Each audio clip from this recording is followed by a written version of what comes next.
Kannur central ജയിലിന് മുന്നിൽ lorry മറിഞ്ഞ അപകടം. കാറും ലോറിയും കൂട്ടിയിടിച്ചാണ് ഈ അപകടമുണ്ടായത്. റോഡിലെ ഗ്യാസ് പൈപ്പ് ലൈൻ കുഴി കാരണം കാർ എതിർവശത്തേക്ക് കയറിയതാണ് അപകട കാരണം.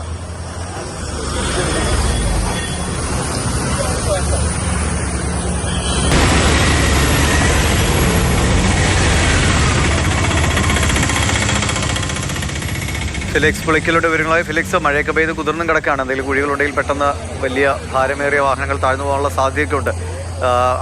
ആർക്കെങ്കിലും പരിക്കുണ്ടോ ഇതിൽ?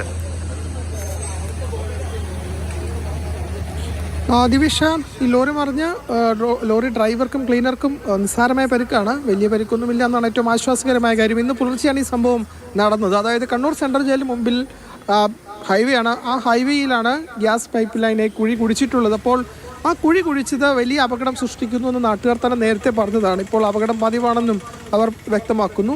അങ്ങനെ കുഴിയുള്ളത് കൊണ്ട് തന്നെ ഈ കാർ ഡ്രൈവർ ആ കുഴി വെട്ടിച്ച് വന്നപ്പോഴാണ് നേരെ ലോറിക്ക് മുന്നിലേക്ക് എത്തിയത്. അങ്ങനെ ലോറി മറിയുകയാണ് ഉണ്ടായത്. ലോറി മറിയുക മാത്രമല്ല, ഈ റോഡരികിൽ ഉണ്ടായിരുന്ന മതിൽ തകർക്കുകയും ചെയ്തു. അങ്ങനെയാണ് ലോറി അവിടെ നിന്നത്. ഏതായാലും ആർക്കും പരിക്കില്ല എന്നതാണ് ആശ്വാസകരമായ കാര്യം. അതേസമയം ഈ കുഴി വലിയ രീതിയിൽ അപകടം സൃഷ്ടിക്കുന്നു എന്നുകൂടി നാട്ടുകാർ പറയുന്നുണ്ട്.